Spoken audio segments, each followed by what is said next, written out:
Mark, we only have you for, 10 minutes today? Well, Wade, it's a very important day. Yes. Yeah. I don't know why. Yes, I'm only here for a little while. It was a thrill to be here last week. Yay. Surprise everybody. Now you're sick of me.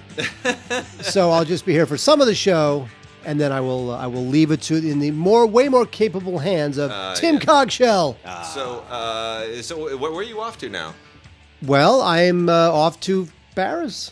Yeah. I'm going to go to Paris for another few months. If I'm lucky, maybe I'll get some work. If I'm not lucky, I'm going to run out of money and come back to the States. Yeah. And then we'll see what happens. You'll be a star. Yeah. I don't know, man. We'll see. You will be in the next I Jean still Dujardin want to try to film. get him to do a little reporting from Paris. Just Yeah. toss us an MP3 anytime you see something kind of Paris-y. What would I do? What would be a sort of thing that I would do? What would my Paris beat be that would make sense to the DigiGods listeners? You would You sell... see, there's nothing. You're making it up because there's nothing. I'm not going to report on French films. They're all terrible, and I don't understand them because I don't understand French. You can report on food. You could send us great recipes. Food. You could tell us what it's like to run a little crepe cart. You know, in downtown Paris. You will make crepes for people. You know what A little I bit of would. lemon on it, a little honey. You know what I would love to do? I was thinking about this. You wouldn't make money doing this, but it'd be fun. Make a deal with like a restaurant or a bar and have some sort of open mic comedy night for English only comedians to like goof on life in France. You know that there's like comics or funny people or even performance artists who want to have 7 minutes talking about in the English talking about how crazy it is to live in Paris. Yeah, And I sort of David Sedaris kind of. Yeah. I would make a deal with the back room of some restaurant, and I would say, just give me half the, whatever money you make on booze and food for people who come and watch this thing. Give me 25% of it, and then I'll bring some people in. Yeah. That'd be cool. That would be cool. Now I couldn't make a living at that, but that would be cool. Yeah, that would work. Yeah. And then I'd kill myself because I'm poor and I have no money. Bit of a break. Hey, how's Solo going to be? Do we have any opinions about Solo? It's tracking huge. Is it? But of course, will anybody like it? Yeah. It depends. If it feels like this weird Frankenstein movie that was half directed by one duo and then half directed by like Opie, it's going to be weird. This is the thing that I find interesting about Solo. The movie's called Solo, Han Solo. Yeah. Right. Yet the biggest star, the most well-known person, the human being who is an actor on that one sheet is the black kid. Yeah. Lando Calrissian. Yeah. Donnell Glover. Donnell Glover has a television show. He's a rap star. He's a movie star. Speaking of, how'd they get to have that title? Solo is a movie about Mario Van Peebles as an android. I remember made that. 20 years ago that my wife worked on. A bald android. Yeah. I remember. My wife worked on that. I didn't know for sure. I remember every second of that movie really, really well. Yeah, the director and the editing, the whole thing. I remember it really well. It does strike me interesting though that because the kid playing Han Solo, he was in that He was in the Warren Beatty film. Yeah. And I think He's cool. There's something there. But So- what's interesting too is and this is for like the film school nerds and theorists and whatnot. People always say, "Oh, the names of characters in movies seem so generic and just like, oh, they just pulled a name out of their butt." No. Like the best film character names usually mean something, either it is an overt or not overt way. And you look at a guy named Solo. Why is his name Solo? Han Solo. It sounds like arbitrary and kind of alien. No, his name is Solo because he goes it alone. Yeah, except And like- not ever. But, Right, but like, Why is the other guy's name Luke Skywalker? Well, because he. well, it's better than what he was before. Star Killer. Yeah. You can't have him named Star Killer. Lando Calrissian. Yeah. I don't know. That but sounds I love it. cool. I love it. Just a cool What I'm name. wondering is this, and I'm wondering if Donnell is going to do what would be really bright. Yeah. I'm wondering if he's going to bring an ever so slightly Billy D thing to it. Oh, I'm sure he will. Because Billy D has course a he very will. particular presentation. He's got to suggest that. Yeah, and don't go over the top or anything, but if you just bring a little bit of that Billy D in. Yeah. No, Billy D captured he encapsulated for a certain generation, and this goes even before Star Wars. This is 1970s. Oh, the Brian song. Oh, yeah. All the way back, yeah. He just there was an elegance, right? There was just like a smooth that velvety voice. It all just, the hair was always just so perfectly done. Yeah. That mustache looked like he spent an hour grooming it. Right, everything about Billy D was just sculpted. Billy D. Williams in Mahogany, opposite Diana Oh my Ross, Yeah. gosh, it's so changed the black. It was a moment in the black community, because there had been Sidney, and there had been Harry, and Sure. that was all about stuff. But no, that was just Billy D. Williams, hot for Diana Ross because she's fine as hell. And we're like, go, Billy, go. but because you felt like he might do it. Yeah. And it was just a beautiful thing, man. Yeah, no, he's He an was as icon. cool as the other side of the pillow. I'm sure that there you go. I love that. That's it. All right. So the point being is that we don't know how. Also, at what point will there be diminishing returns for these Disney shoving Star Wars films down our throat like a duck gets fed to be made into foie gras? Yeah, it's going to be too much. It started to diminish for me. But already. wait a You second, guys but are people- still there. I'm gone. No. People thought that about Marvel forever. And then, like we said last week, just when you're sick of it, they throw you the curve. Yeah. Here comes Guardians. These are too serious. Here comes Ant-Man. Yeah. You know? Yeah. And so, I don't know, man. If Disney plays it like Marvel... Now, of course, Kevin Feige is such a maestro in terms of planting the seed and knowing when to give and when to take away and just getting us... Nobody on the Lucasfilm side, I don't know, is that clever. Is Kathleen Kennedy that clever in terms of they don't have their bearings yet, and they don't have their bearings for the same reason that DC doesn't really have their bearings, which is that there's no one godfathering the unit that is nerdily infatuated with it. That seems to be the thing. What makes Pixar work is that the guys that worked at Pixar, they just live, eat, breathe, and drink Pixar all day long. That's all they do. It's their culture. They just love these movies. And it's the same thing with Feige. Feige loves Marvel. Marvel is his life. It's just he's devoted himself to it. I don't know that Kathleen Kennedy is a real Star Wars aficionado. I think she's approaching it like a businesswoman. And I love Kathleen Kennedy. I think she's great. But I think she needs someone there. And maybe JJ's not a producer. JJ's a filmmaker. He's a writer primarily. JJ would be a good person to godfather it, but I don't think he wants to. I'm not even sure how much he wanted to direct 9. I think he had to direct 9. Yeah. There was pressure for him to direct 9 because who's going to do it? The directors seem to be, when you look at the Lucasfilm Star Wars, like the Disney Star Wars films, you know how many directors they've lost? They fired? Yeah. In just the course of 3 movies, they fired 4 directors. Yeah.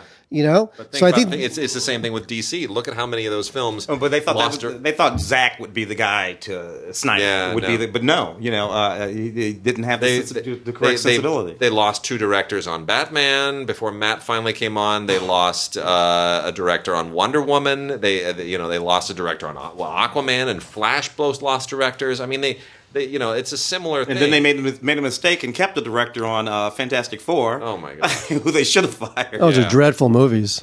Oh my goodness. Yeah. Well, anyway, it'll be interesting to see. Solo. Yes, Tim. The Tim Story movies made money. Which did?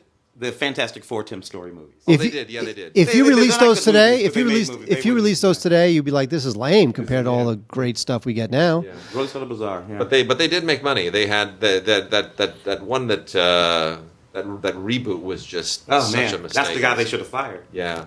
But you know what's funny is that Fox, and I'll take off, and you guys can do DVDs and Blu-rays. But it's funny how Fox has done a pretty good job with their Marvel movies. I think the X-Men movies are pretty good.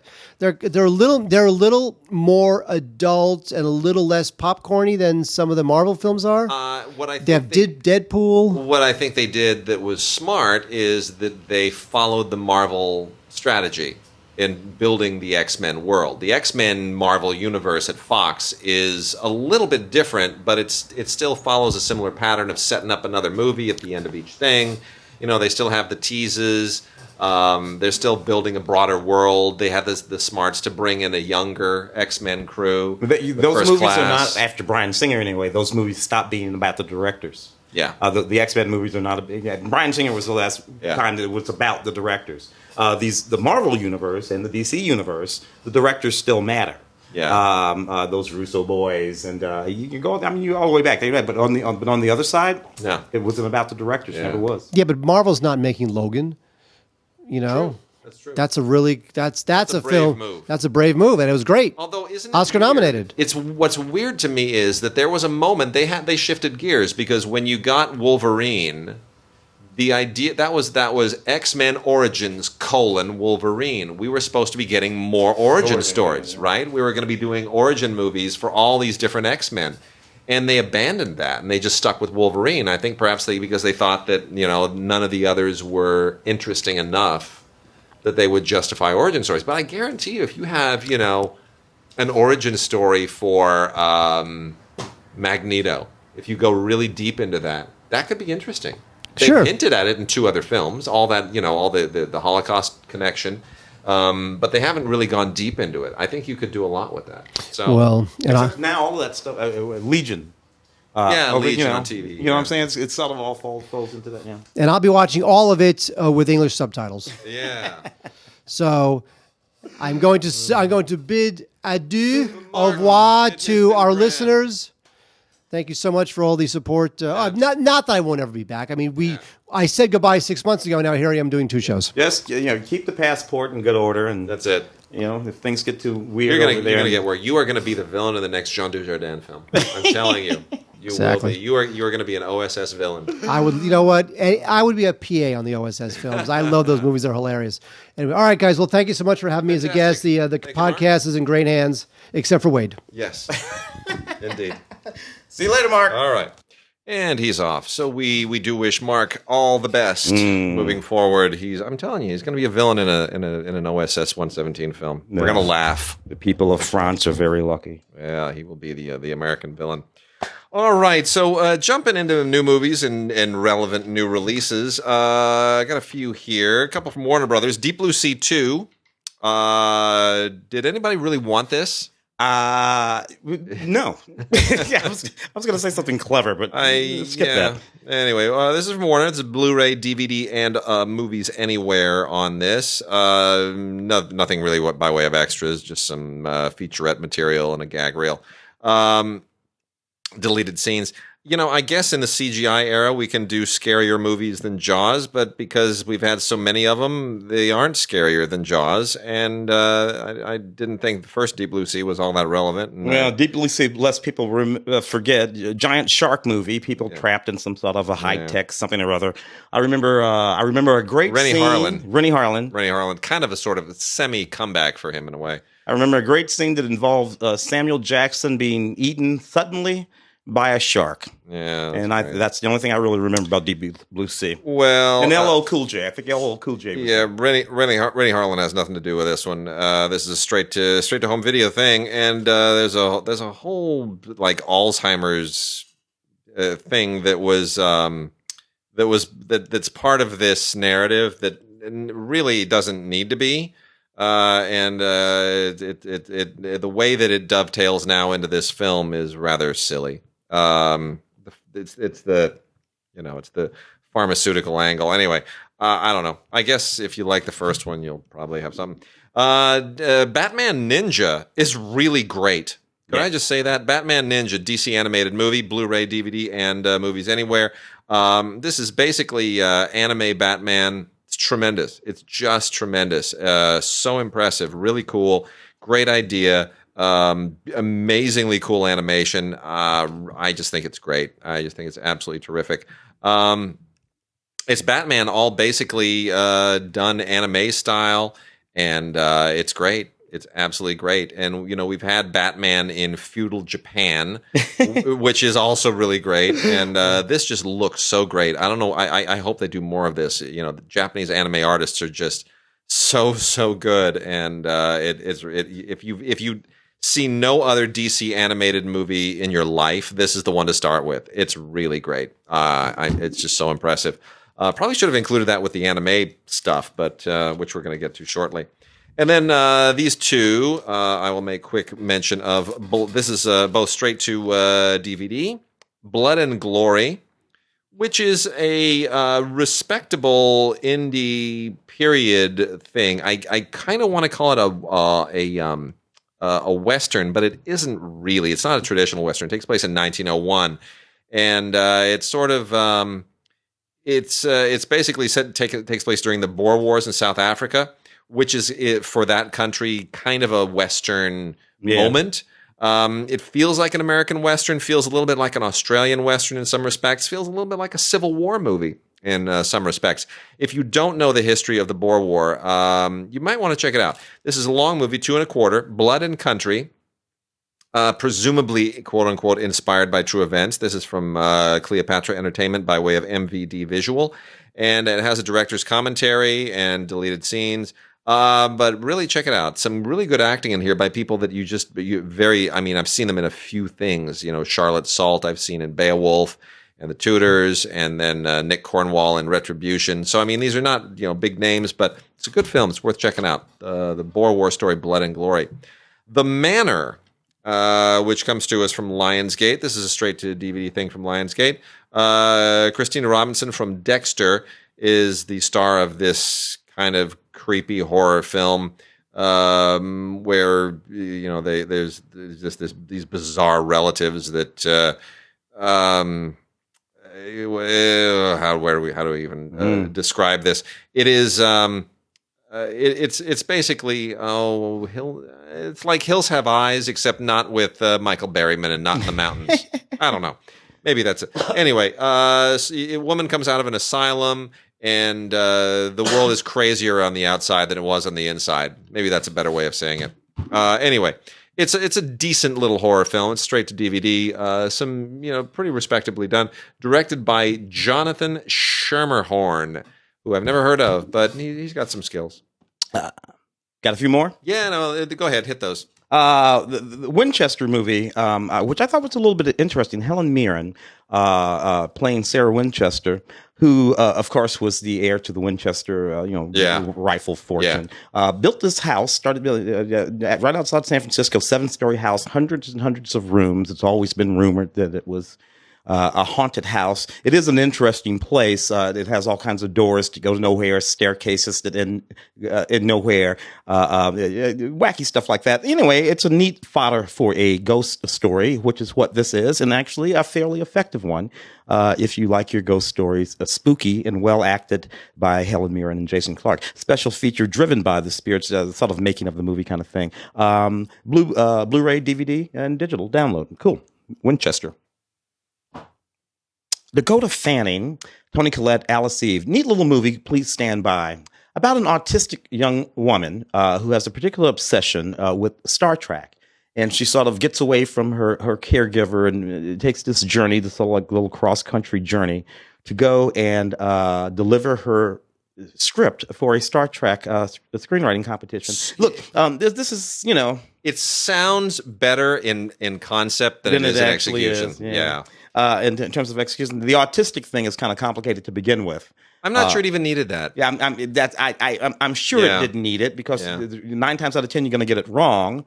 And there's an obsession with certain kinds of Star Trek fans that you can give this idea to anyway. You don't. Yeah, you didn't need that. Without making them autistic. I was so angry about all of the retconning in Star Trek II: Wrath of Khan, the way that it just ignored things from the previous movie and that it reinvented things, it ignored stuff, even from Space Seed, the episode that it is ostensibly based on, that they got the order of planets wrong, the way that they orbited all these things that were wrong in it. I wrote a 25-page handwritten letter to the editor of Starlog magazine, which I never mailed. It was just me, venting my spleen over how much I hated Wrath of Khan, which, good thing Mark's not here to hear this. Because I'm a Star Trek motion picture guy. I like 1 and 5, the two that everyone else hates. But I like 1. I love 1, and I like 5, the Shatner directed one that everyone bags on. Because everybody loves Wrath of Khan. Everybody loves the ones where they put Spock in the giant sunglass case, as they said on Seinfeld. Interesting, but they didn't need to make her artistic in order to make this work. Make her a little bit younger and just send her on the journey. Yeah. Patton Oswalt actually quite good in this little movie, so it's not terrible. Deleted scenes, making of, please stand by. Not terrible at all. I got a couple of new 4Ks here. Now, this is really interesting what's going on here. So Summit, who is a sister company to Lionsgate, Summit has these movies in its library, and we covered one of them last week, and they're trying to apparently do something that the studios are not doing. The major studios. The major studios are putting out onto 4K things that are either brand new or very high profile things. Like last week we had Private Ryan. Mm-hmm. So super high profile, relatively recent classics from the last 20, 30 years. And then things like Die Hard is going to make its 4K debut. So they're doing that stuff, and then also new films. That's not exactly what Summit is doing. Summit has this library of movies that are somewhat forgotten. They kind of came and went. They're wide release movies. They're big budget movies, but they aren't memorable. They're not classics. So they're trying to give them a second lease on life by kicking them out on 4K. Mm-hmm. And hope that people who are 4K adopters will look at the slim picking on the shelf or online and go, oh, look, a new 4K movie. Well, I just need to bone up about something that looks interesting. Why not? I'll take a chance. And some of these movies were big. I mean, not some of them. All of them were fairly big movies. They're big star movies. So the two we have here are both from 2009, both Summit films, both on 4K now, with Ultra HD disc, a Blu-ray disc, and an ultraviolet copy on here as well, which Lionsgate is still married to. Not yet Movies Anywhere, ultraviolet still. The first one is Knowing, a Nick Cage apocalypse movie from 2009, which is, silly and very Nick Cagey and not as bad as what he's done more recently, directed by Alex Proyas. He's wearing his superhero hair in that one. Yes, he is. And Alex Proyas, very capable director who did, the original The Crow. Yeah. That's how he started, and then Dark City, and Alex Proyas has done some cool stuff. So it has a lot of style. The whole apocalyptic plot is a little bit of a cross between Da Vinci Code and I don't know, like one of those Christian apocalypse movies that Nick Cage was in. The Carried Away or Swept Away. Whatever they're called. Taken Away, yeah.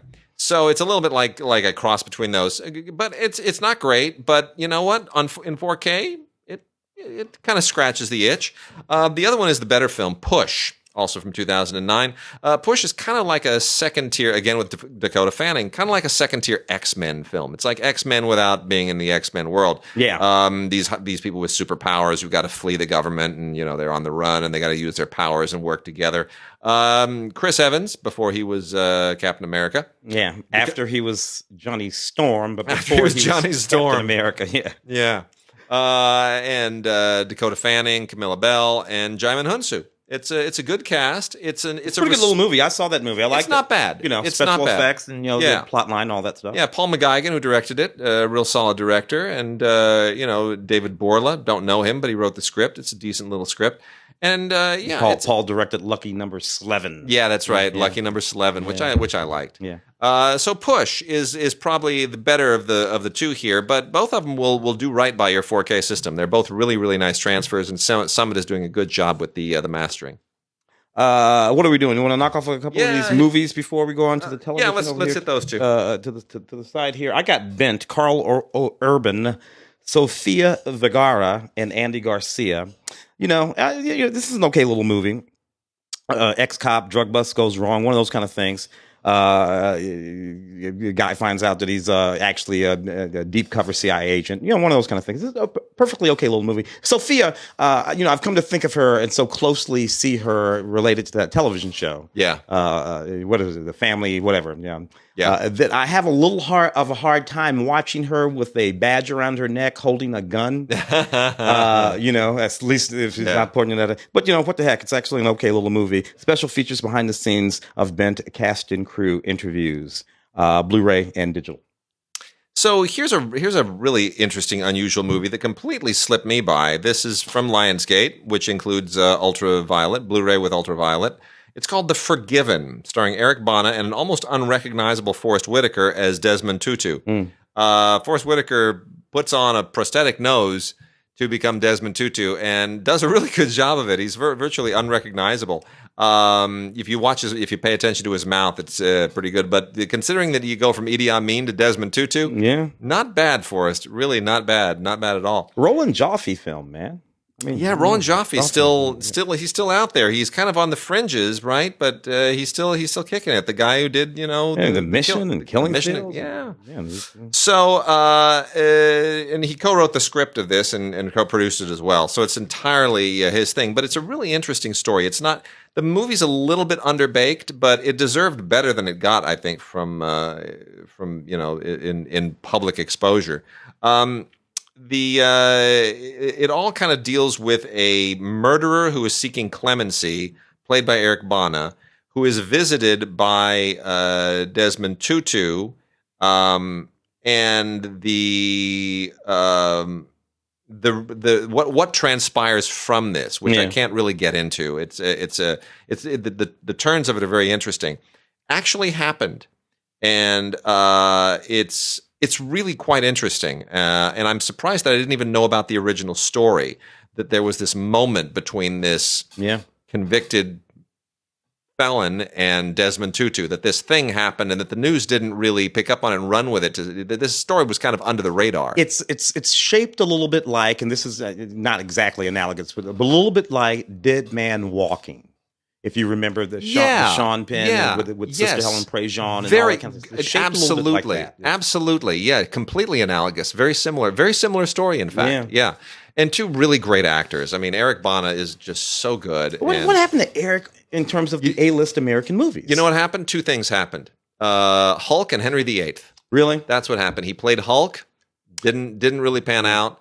Otherwise, he'd be making bank in all these Avengers movies. But same for Ed Norton. They just weren't the banner that everybody was looking for. Yeah. And then he went on to play Henry VIII in that movie, and he ain't Henry VIII. Well, yeah, the other Boylan sister, the other like Boleyn, and Eric, you're handsome. Henry wasn't. No, you're also not a redhead. You're also not obese. What are you doing? TV? Let's hit TV. A little bit of TV. Dear White People. Look, this was a really neat little movie from a couple of years ago.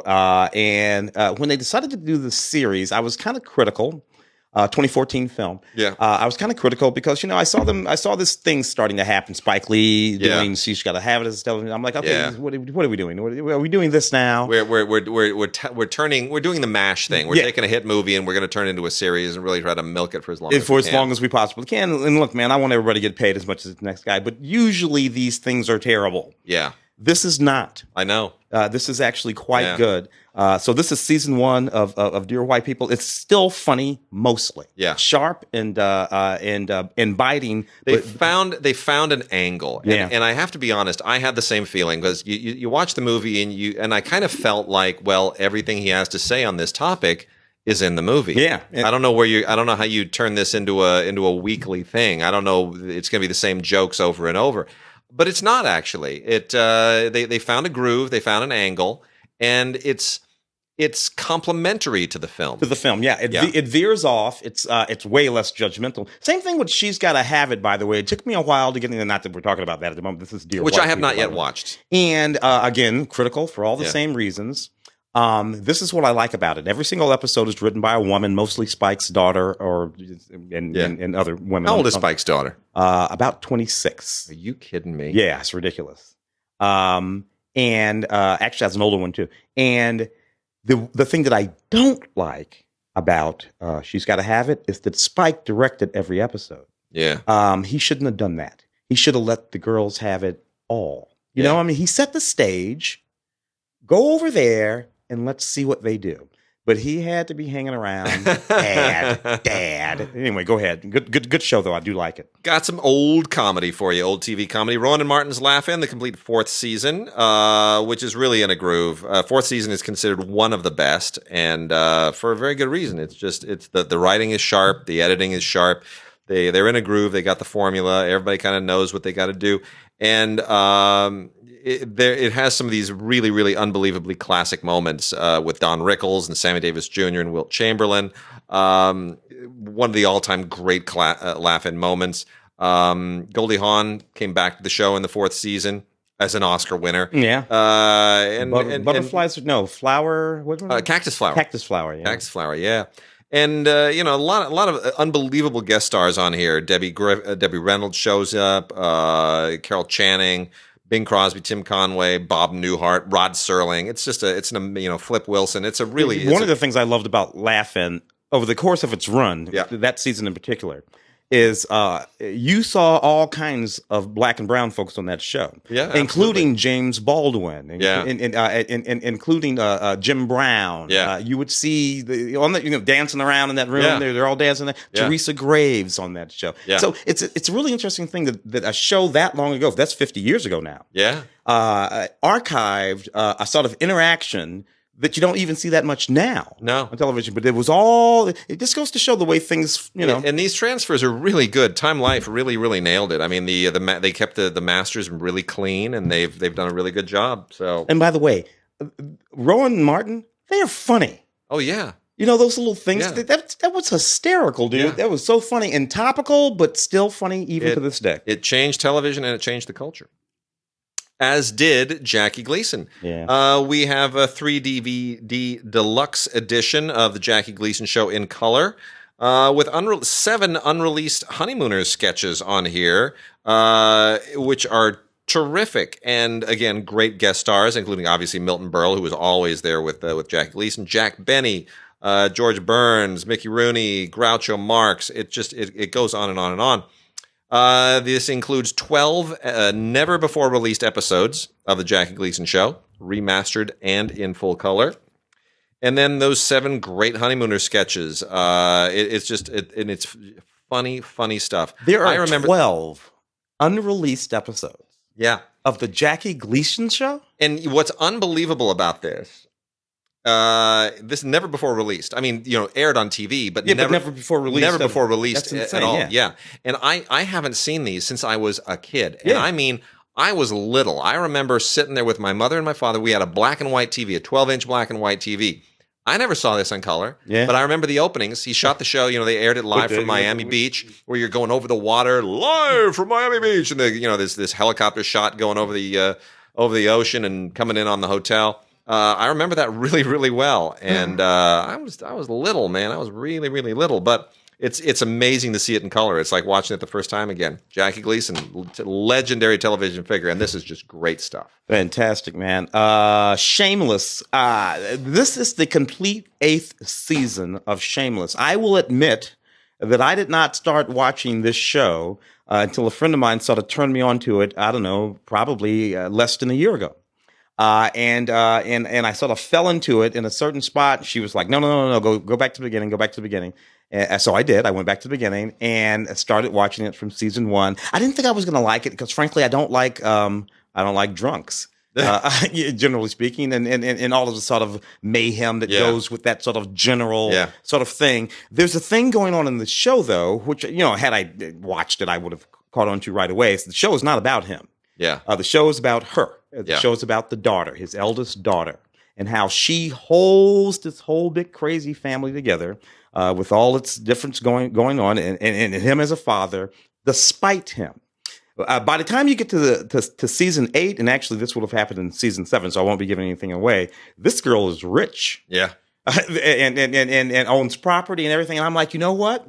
I think I went back and watched my way all the way up to and I like this show actually quite a lot. Shameless. It's not about what you think it's about. Good stuff. Special features, a couple of featurettes, blah, blah, blah. Neat stuff. A little bit of British television and related things here, mostly from Acorn, but we got one from PBS, Unforgotten, the first season, the complete first season, part of Masterpiece Mystery, which is a really, really interesting show.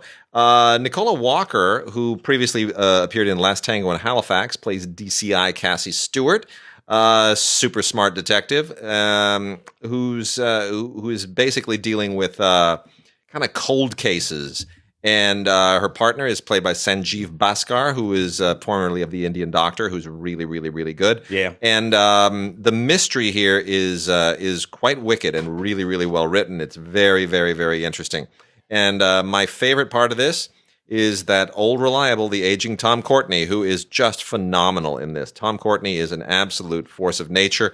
Continues to be a great actor. If you saw Tom Courtenay in Dr. Zhivago 53 years ago, man, he is still kicking it, and he is still going strong, and he is so impressive. He's an even better actor now than he was then. It's really, really great. That is a Blu-ray of PBS's Unforgotten, the complete first season. Just terrific mystery. Nobody does tough as nails, yet accessible female detectives. Like the Brits, English. like the English. It's amazing. Helen Mirren and then I know. all the prime. So, I mean, you can go through a dozen of them. It's great. Absolutely fantastic. No, they do. They really nail it. And here's another one, the Brokenwood Mysteries, Series 4 on Blu-ray, which is wonderful. You know, the idea here is that you're the British also love to do crime where there shouldn't be any crime, which is, very Twin Peaksy, out in the middle of some wonderful pastoral area. And Brokenwood is just a wonderful little town. But there's a lot of messy, nasty stuff going on underneath the surface. And Neil Ray plays the detective who's got to kind of get to the bottom of it, along with Fern Sutherland, who's one of those tough as nails women that we're talking about.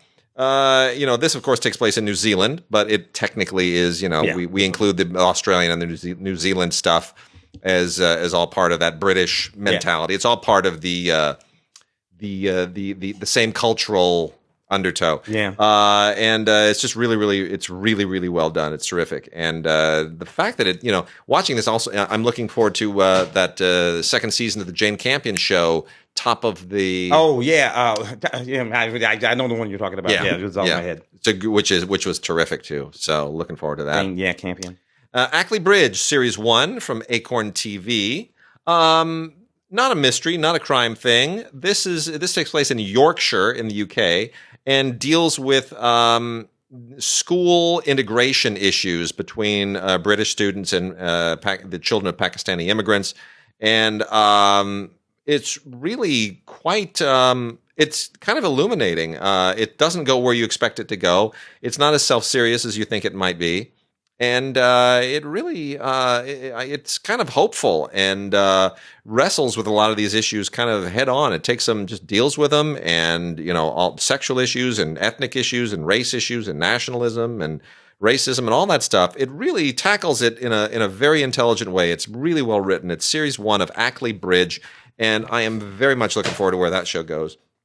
And then lastly here, Midsomer Murders, County Case Files. This is a collection of Midsomer mysteries that it's a potpourri of mysteries for people who just don't want to necessarily go and buy all the individual seasons. These were all previously in other series box sets, but this thing's like more than 24 seasons now. So if you just don't want to dig that deep in the seasons. These come from series 17, 16, and 18, and there's really good stuff in here. The Dagger Club is really good. Saints and Sinners, The Flying Club, and The Christmas Haunting is one I always really enjoyed. Grisella Blanco. Man, the first time I heard about Grisella Blanco, and I think it was on one of those crime detective shows that come on cable. And I was completely captivated by the story of this woman. Blanco, of course, was a Colombian young woman who came to America, kind of a Scarface style, when she was 17 years old, and moved to Queens, saw what was going on in the drug world, particularly to do with cocaine, and ultimately masterminded and built just an absolute gigantic cocaine empire. Her three sons. She was as vicious as Scarface, as Pacino ever played Scarface. Nasty. And and she was this woman who sort of became legendary in a particular sort of way. What I liked about the characterization of Grisella by Catherine Zeta-Jones, who stars as her in this particular movie, is she makes her very empathetic. She's just not some crazy nutbag running around doing things. And a lot of what she has to do with pushing back against men, her first husband and second husband and other men who think that they can take advantage of her, and that's their mistake. It's just really, really a neat thing. This is directed by Guillermo Navarro, who was a wonderful cinematographer for years and years and years, Pan's Labyrinth and all kinds of stuff he was the cinematographer on. And also does some directing on the Luke Cage television series and on Preacher and a few other shows that you probably watch on television. So good work here applied to Cocaine Godmother, the Grisella Blanco story. Fantastic. I like seeing her stretch. Oh, yeah. All right, I'm going to kick through some anime here, and then we will dive into some of the classic films that we have piled up. From the Made in Japan library is one of the most bizarre anime entries I think I've ever seen. This is basically CGI animated. Yona Yona Penguin is totally entertaining and utterly weird. So there's this 6-year-old girl. She's in a penguin outfit. I won't explain how and why, but she winds up falling into this alternate universe, this mystical kind of Alice in Wonderland, Oz type journey, which winds up being more Lord of the Ringsy than, or even Star Wars than anything else, where she is deemed by the inhabitants of this world to be kind of their Luke Skywalker-y savior, right? And, you know, the usual hero's journey, all that Joseph Campbell stuff. And so she has to, you know, become like a monster demon fighting savior girl in her penguin outfit. It's just weird and charming and totally incredibly weird and original. And it's completely unlike anything else that I've seen in anime in years. So Yona Yona Penguin. Wild. Yeah, right. We now have more of this rather, well, you know. Is it wrong to try to pick up girls in a dungeon? Familia Myth. This is a limited edition 2-disc set. It also includes the OST. Is it wrong to expect a hot spring in a dungeon? Is the specific name of this particular installment of Is It Wrong to Try to Pick Up Girls in a Dungeon? Long, twisty title. We talked about previous installment of this, and you know, it's risque. It's what are you going to say? This is anime really pushing the envelope, and it's, you know, it's for adults. It's not for kids, but most anime is like that. Don't watch it for the story. Watch it for the titillating artwork, I guess. The titillating animation, which is really, really titillating. Yeah. But it is a special edition, so I'm going to recommend it pretty much for fans. It's pricey, so only if you're really, really dedicated to it. Here's what's really interesting. ACCA, 13 Territory Inspection Department, the complete series. All of these now are I'm going to mention are from Funimation. They are all Blu-ray DVD combo sets. And ACCA is quite interesting. It's again mystery and it's fantasy and it's kind of feudal in its background, and it deals with a kind of the feudal politics of the Doa Kingdom and this organization that is known as ACCA, ACCA, which kind of maintains the peace, kind of like a secret society. The mythology of it takes a little bit to sort of adapt to, but that's true of most of these as well. So that's recommended. Interviews with Monster Girls, the complete series, is, about demi-humans, which are people who are half demon, half human, who are living in the world and kind of hiding. And it's about a teacher who discovers that there are some around him and decides, I'm going to find out more about them. So he conducts interviews with them. It's really not more complicated than that. It's not great, but it's, it has moments.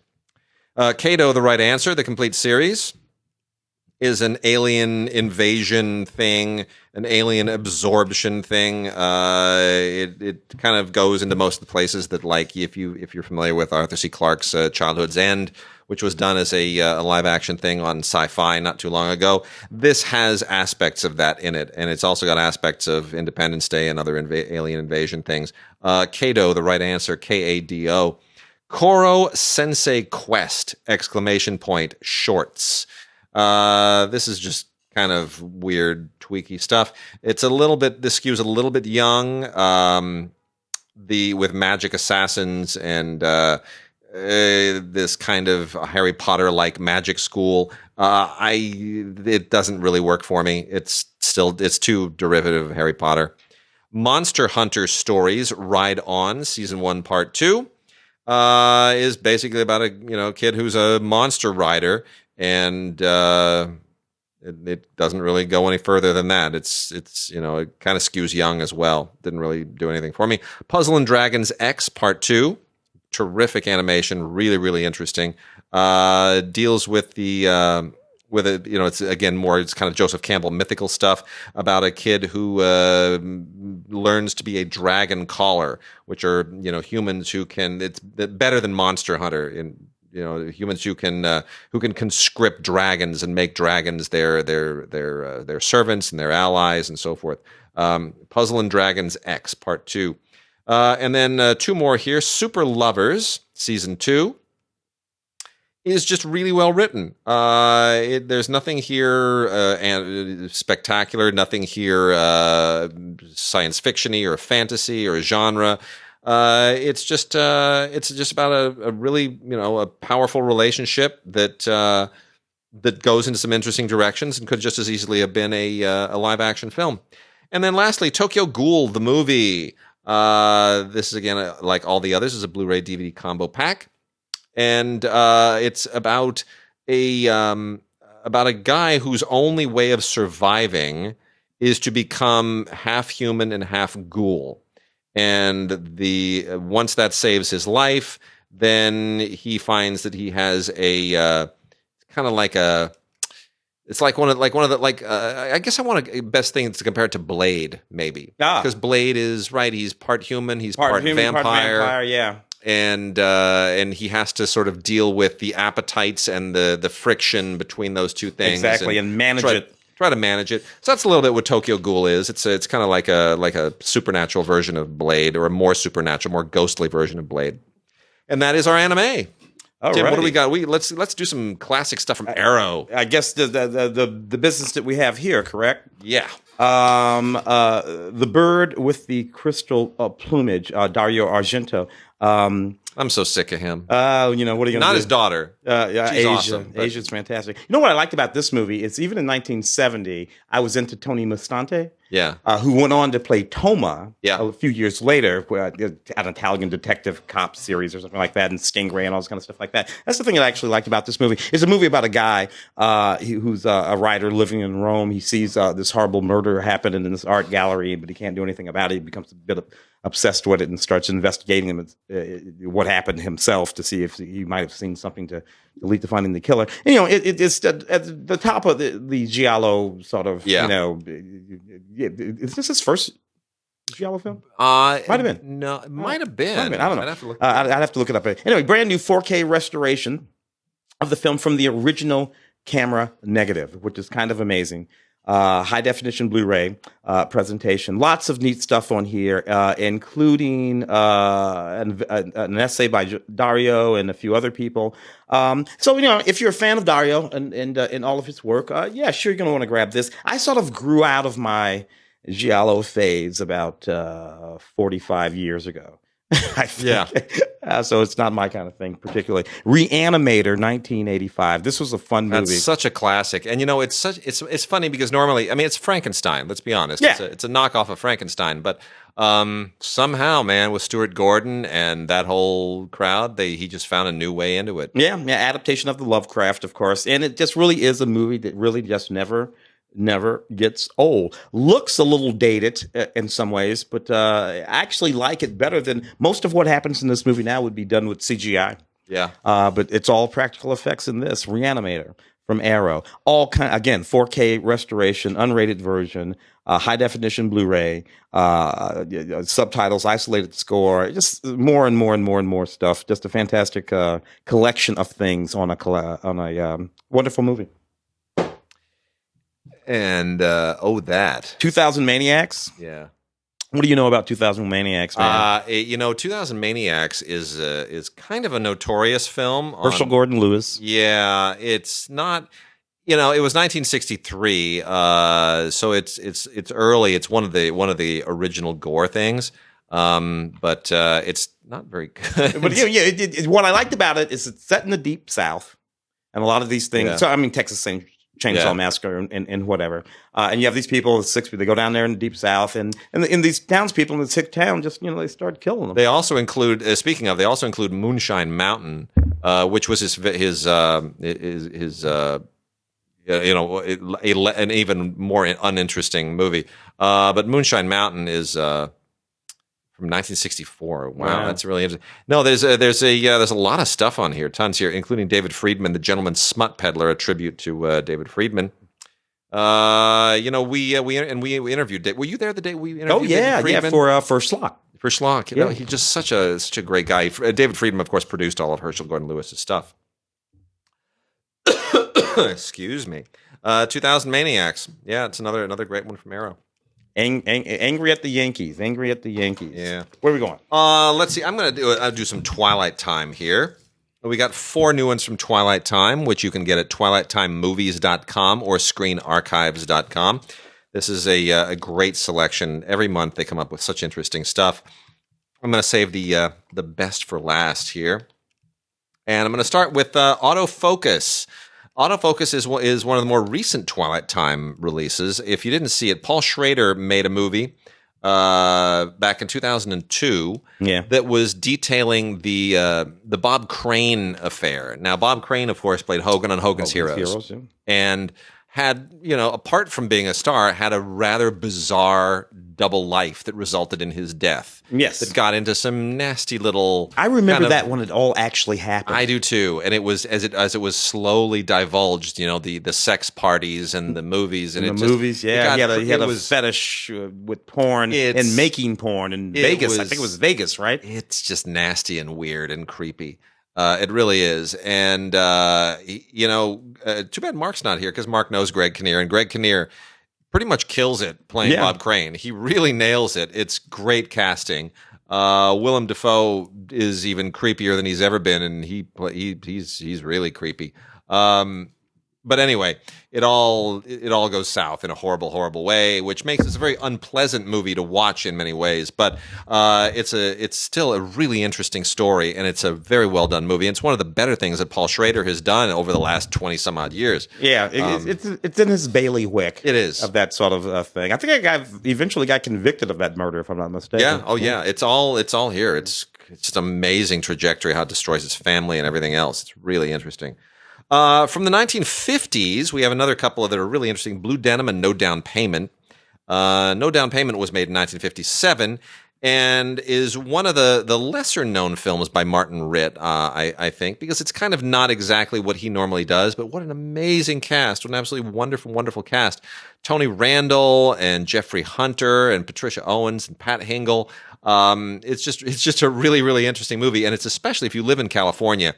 This represents a particular part of California history that is so fascinating, and you see the remnants of it wherever you go. It just deals with, California had a lot of development in the 1950s. It really kind of exploded under Governor Pat Brown in particular, and who was Jerry Brown's dad. And this deals with people in a particular neighborhood and all of, I guess, a Peyton Placey kind of way. Mm-hmm. I guess best way is to put it is Peyton Place in a California suburban area, and all of the different things that go on. It's really, really interesting. And most interesting is that it was written by Ben Maddow, who was a blacklisted writer at the time, but Philip Yordan took the credit. So Philip Yordan's name still appears on it, but just know that Ben Maddow actually wrote this during the blacklist period. And then the other film, Blue Denim, is an extraordinarily powerful Philip Dunn movie. Philip Dunn didn't really make much of a name as a director of kind of high-profile movies, but this is really one of his best. It's outstanding. Carol Lindley, Brandon DeWilde, MacDonald Carey, really just a superb story, written by Edith Summer and Philip Dunn and produced by Charles Brackett. Yep. Charles Brackett, after he'd gone out on to be a producer independent of Billy Wilder. This was made in 1959, same year as Ben-Hur. So that's why it's a little bit forgotten, because nobody remembers anything from 59 other than Ben-Hur. But this is basically about a couple of teenagers dealing with an unwanted pregnancy. And that's not something that you get normally in a movie from the 1950s. But it's dealt with here in a really mature way, very sensitively. It's quite powerful, and it's done as well as I think any movie in the period could have done it. And then the last one here is my favorite, Model Shop. Jacques Demy, who of course did Umbrellas of Cherbourg and The Young Women of Rochefort. Jacques Demy made a really interesting movie in 1969 with Model Shop. And what he did was he decided to make an English language film set in Los Angeles where he brought back in characters from all of his previous movies, which he does to varying degrees of success. Most notably, he brings back Anouk Aimé's Lola from the movie Lola, but other characters come in as well. So it's sort of it makes it clear that this is part of a world like the Jacques Demy cinematic universe, like Marvel universe. Really quite interesting. Gary Lockwood, right after 2001, gives another fine performance here, and it's also a really wonderful Los Angeles movie. It's very it's kind of a love letter to Los Angeles, much as his two French musicals were to their respective cities. So I just think it's wonderful. It has a great isolated music track with tremendous songs that were composed by Spirit. It's really a cool film of the era, but one of the most interesting films from Jacques Demy's filmography. And if you've seen the other movies, you will absolutely get a huge kick out of it. Cool. Want to pop over and do? Let's. We got a bunch of Kinos here. So these are. Let's hit the Kino pile. The first one I'll go with here, Paul Newman as Governor Huey Long in Blaze. This was a really neat 1989 film that I really enjoyed. Lolita Davidovich, who I see at the market all the time. I run into her around and about too. Ron Shelton, early Ron Shelton film. He would go on to direct Bull. And they went on to marry. They're married. That's why she doesn't work anymore. Doesn't have to. We're married to Ron Shelton. White Men Can't Jump, Todd, all that kind of 10 Cup. It's his sort of Bailey movie. This would have been actually a different kind of movie for Ron Shelton at the time. Loosely based, of course, on the book by Blaze Starr, who was a fairly noted stripper back in the day, who had an affair with Governor Earl K. Long. Really well played by Paul Newman. It's really a neat story, and it's all about the effect that she has on him and his politics and what he does. It's kind of Bulworth before Bulworth, really. Yeah. So neat movie. Written for the screen by Ron Shelton. Audio commentary from the director on the movie too. And another Ron Shelton commentary, a really good one on a lesser film, Play It to the Bone, one of his sports films. This was a boxing film with Woody Harrelson and Antonio Banderas. Not sure that this is really a terribly good movie, but his commentary is really, really quite good. Lolita was still hanging around. Lolita is, of course, in this as well, as is Tom Sizemore and Lucy Liu before we really knew what she was capable of. This was made in 1999. I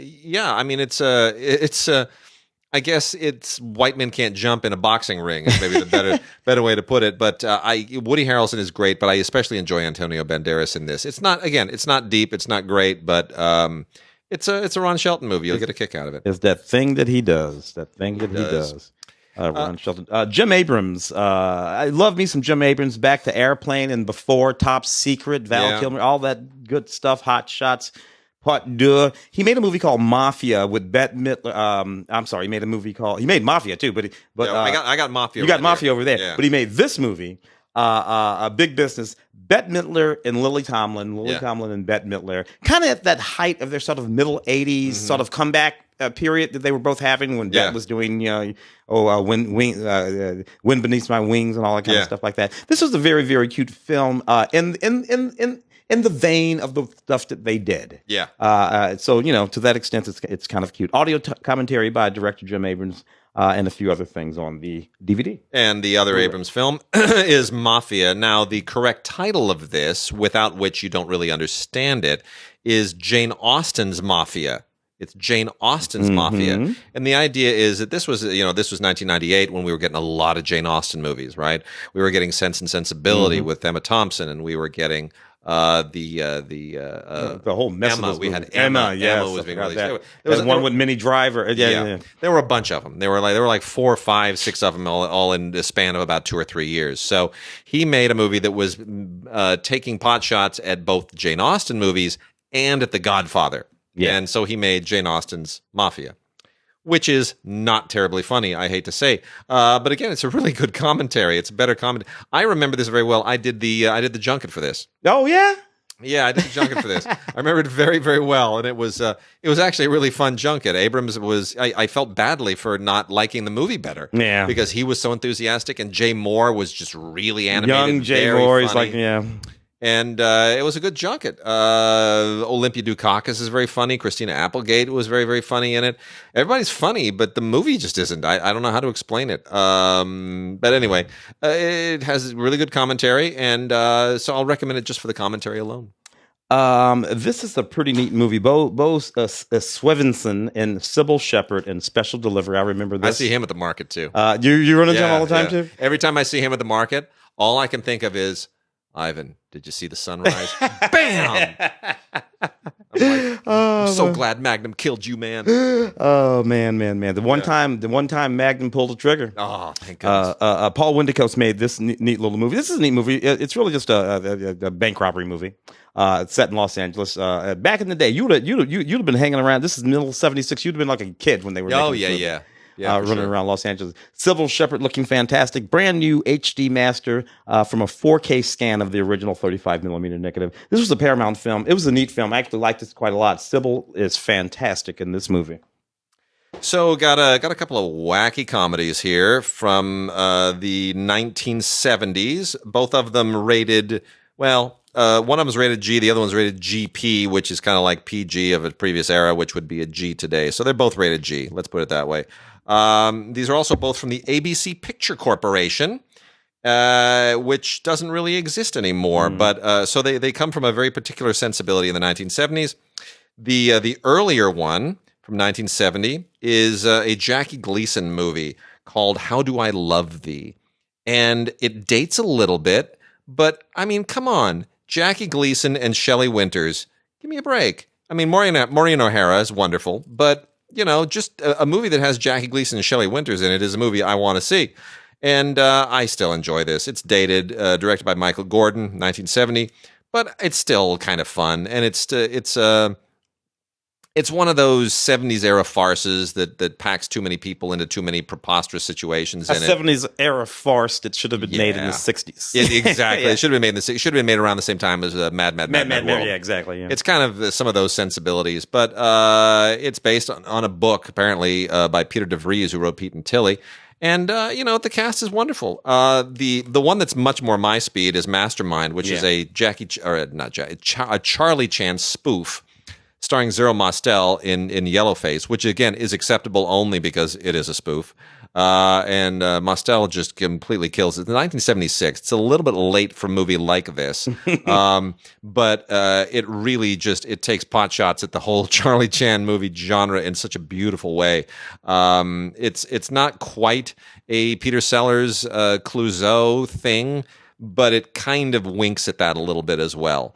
So I think you can have a lot of fun with this. Directed by Alex March, 1976, Mastermind, a comedy from the 70s that has kind of disappeared a little bit. Yeah, don't do those anymore.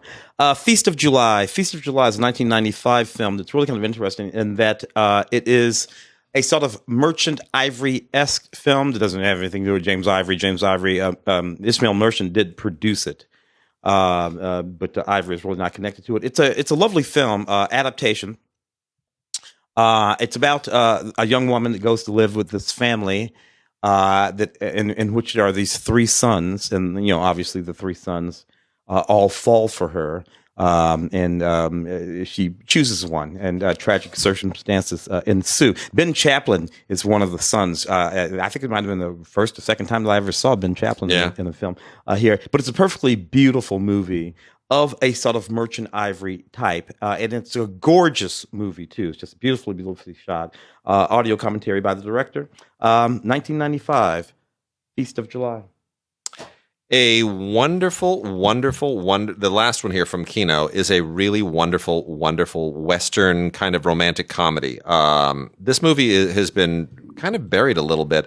1943, A Lady Takes a Chance with Jean Arthur and John Wayne. I had completely forgotten that Jean Arthur and John Wayne ever appeared in anything together, because Jean Arthur we normally associate with Cary Grant in particular. Just a wonderful actress. And John Wayne, we don't really associate with anything particularly light. Yeah. You know, certainly not this light. Yeah, and 43, that's not that early. I mean, No. because he had been doing those little softy cowboy movies in the 30s. But it's a romantic comedy western, and Joe Swirling. Oh, it's just absolutely delightful. It's so sweet, and I mean, it's exactly what you would expect it to be, which is, Wayne plays the cowboy, and she's kind of the girl that gets all the cowboys to love her, and it's a meet cute, and love each other, hate each other, love each other, hate each other, and you go through all those kinds of the usual genre ups and downs. But